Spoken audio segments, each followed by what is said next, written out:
The Samsung Galaxy Tab S2 came with Android 5.0.2 out of the box, but the operating system can now be upgraded to Android 6.0.1 Marshmallow, ensuring it's still relevant in today's market.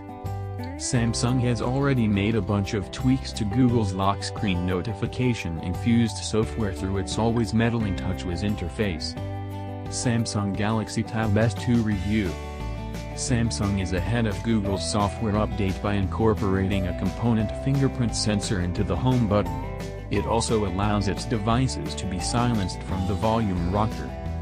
Google stripped this function from stock Lollipop and is bringing it back in Marshmallow.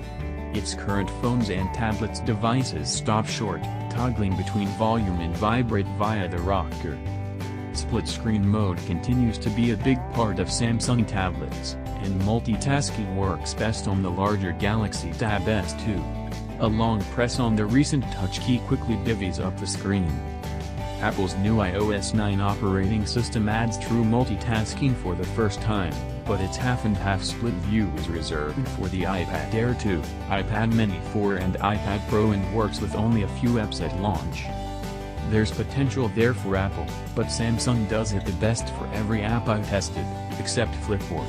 The magazine news reader isn't compatible with split-screen mode. However, I've become a big fan of swiping to the leftmost home screen on Samsung devices and becoming caught in the latest news presented in a beautiful Flipboard layout. It's really how Apple should arrange its leftmost iOS 9 menu, bringing the new Apple News app out from the shadows.